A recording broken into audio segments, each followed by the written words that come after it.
देश की प्रगति अधूरी किसानों के विकास के बिना नहीं होगी। नमस्कार, मैं हूं नीशम और आप देख रहे हैं डीएनपी इंडिया। जहां एक तरफ हमारे देश में कोविड के केसेस कम होने का नाम ही नहीं ले रहे हैं, we have been in this scenario for more than a year and we can't deny कि हर एक सेक्टर इस वायरस से बहुत बुरी तरीके से अफेक्ट हुआ है। सो आज हम बात करने वाले हैं एग्रीकल्चर सेक्टर की, अ सेक्टर जिसमें approximately 60% of the Indian population काम करती है and it contributes to about 18% of India's GDP. पर जब hospitality industry, fashion, entertainment, travel industries की प्रॉब्लम तो बहुत डिस्कस की जा रही है and how this corona virus brought about a major change in this industry type, पर कहीं ना कहीं हम एग्रीकल्चर और फार्मिंग इंडस्ट्री के बारे में डिस्कस नहीं कर रहे हैं and the huge problems they are facing after the कोविड-19 infection.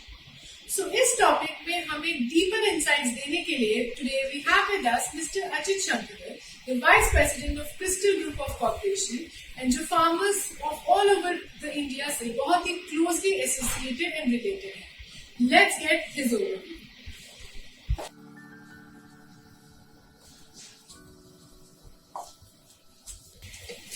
So first of all, thank you for being a part of our show, sir.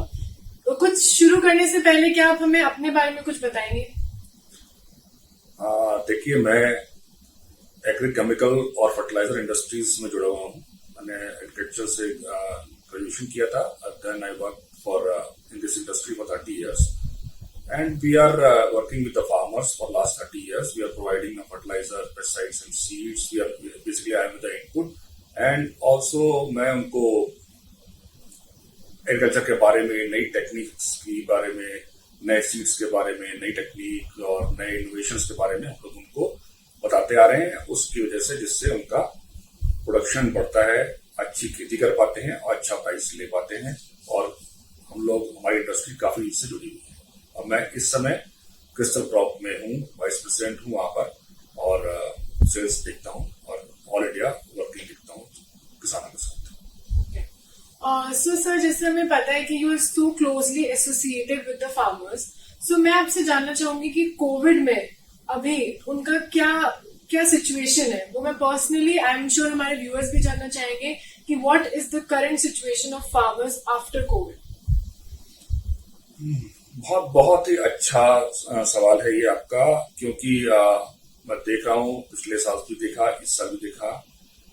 एक पिछले सालों में हम लोग सबकी बात करते हैं। हम लोग बात करते हैं कि शहर में रहने वाले लोगों का कोविड का क्या प्रभाव पड़ा। हम बात करते हैं कि इंडस्ट्रीज के ऊपर क्या फर्क पड़ा, hotel industry, service industry, airlines industry.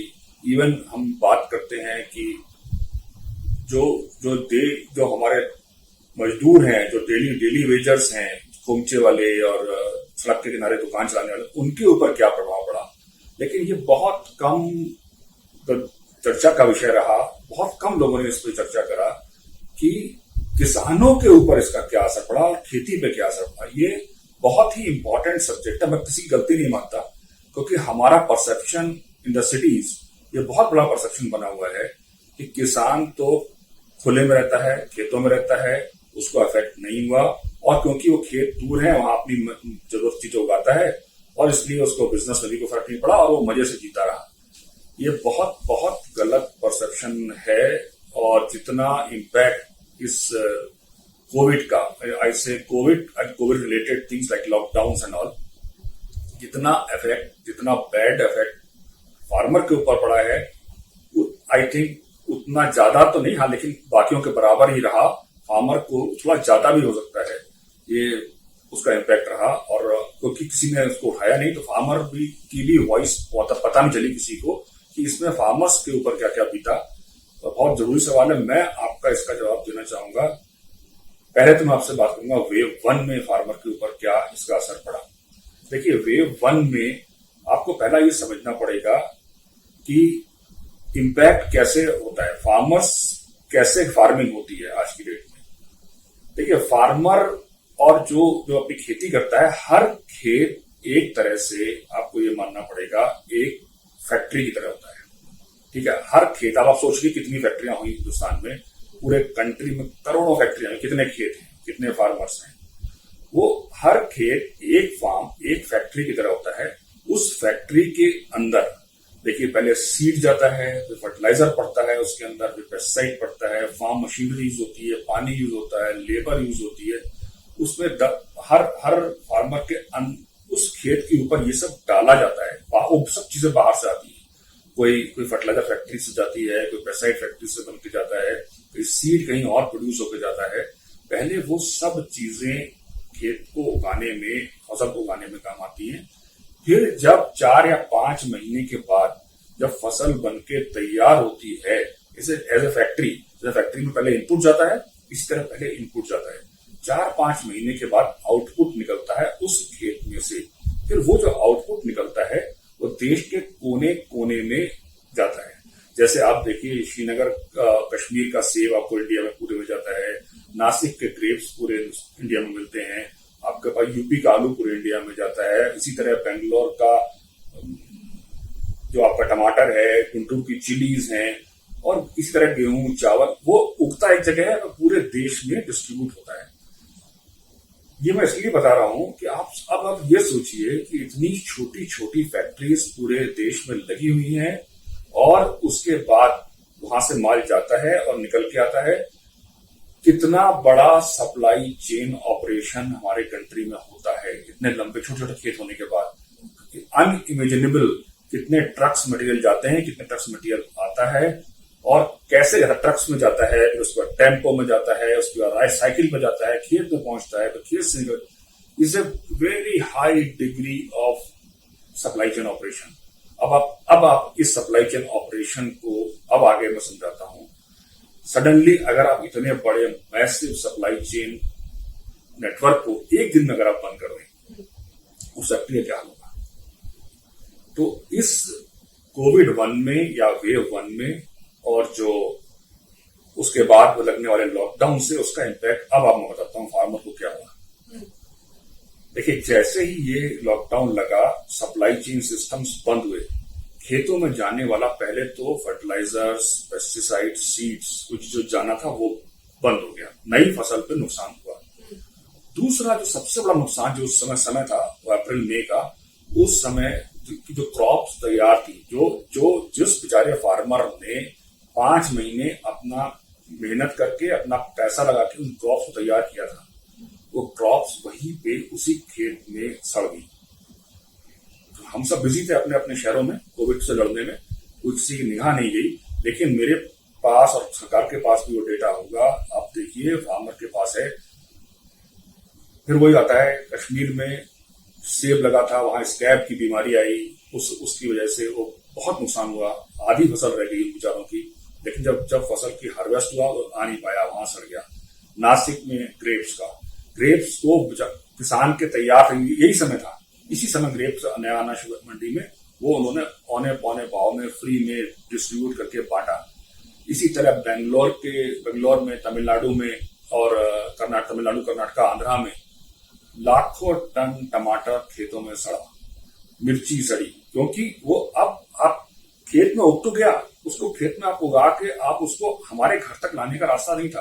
कुछ आया आसपास के जगह से खेतों से आ गया, लेकिन जहां मेन प्रोडक्शन यूनिट्स थे, किसानों ने बहुत नुकसान सहा उसमें, और बेचारों की पूरी जो मेहनत थी 5-6 महीने की और इतना इनपुट में उन्होंने खर्चा किया था, वो उससे नुकसान हुआ। हम कहते हैं उनको मेडिकली या क्लिनिकली या हेल्थ वाइज लॉस नहीं हुआ, लेकिन इकोनॉमिकल लॉस बहुत हुआ। उसकी भरपाई करना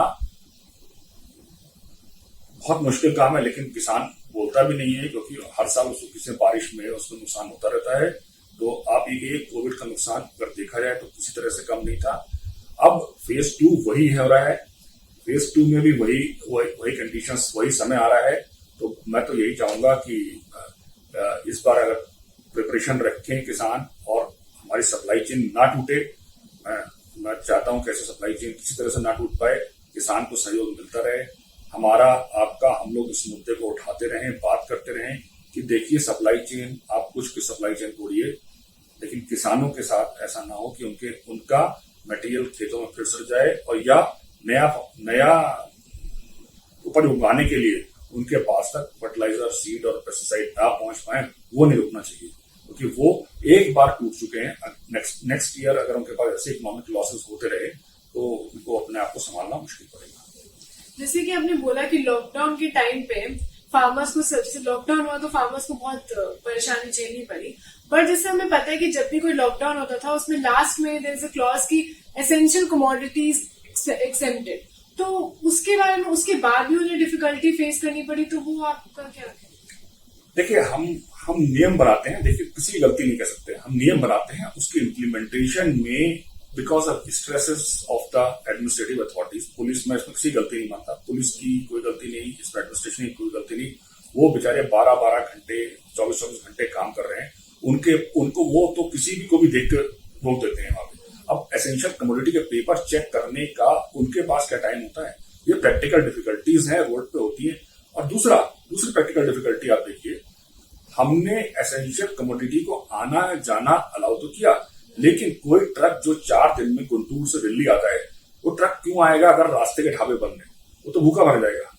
तो वो छोटी छोटी डिफिकल्टीज होती है, उसको रास्ते में अगर खाना नहीं मिलेगा, ट्रक वाला नहीं आएगा।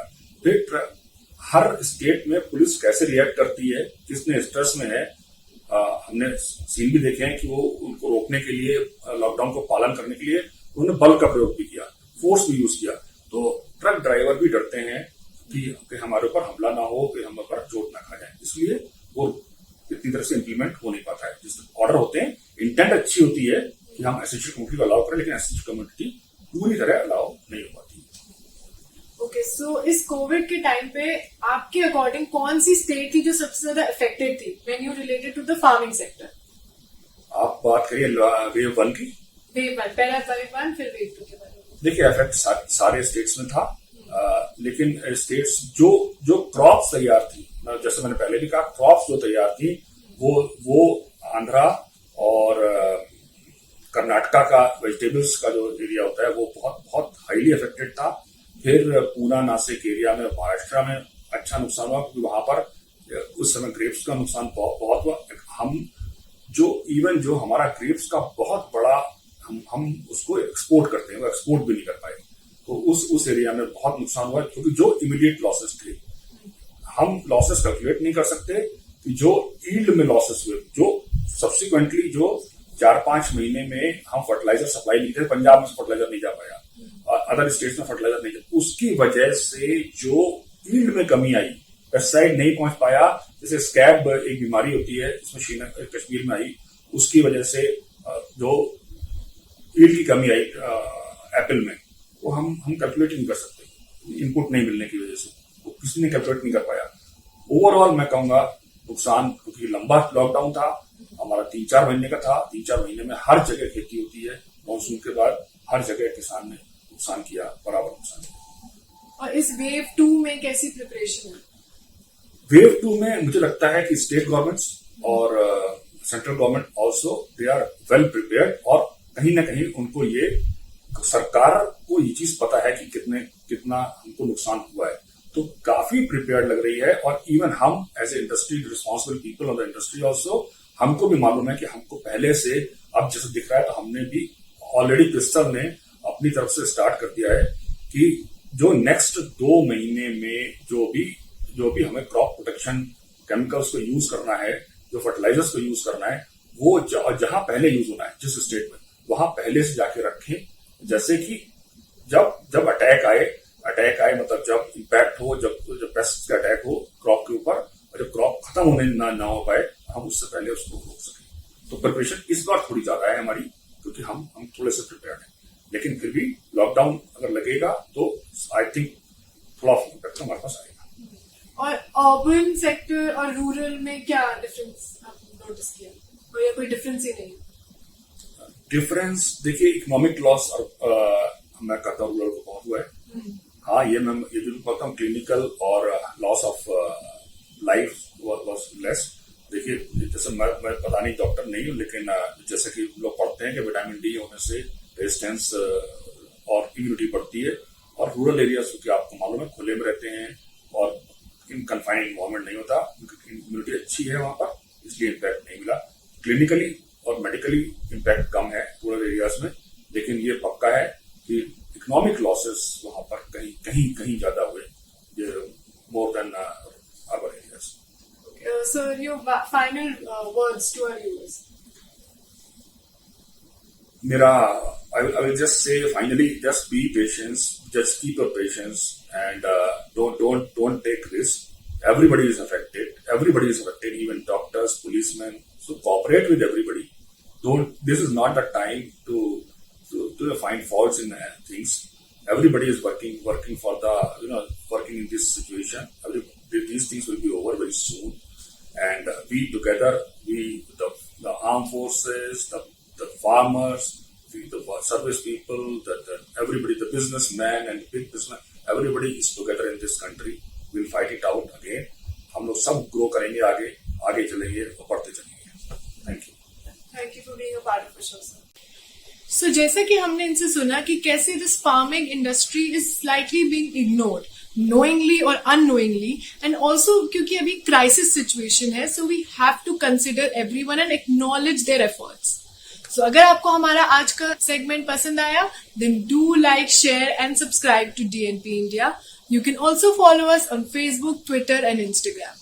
Keep watching DNP India.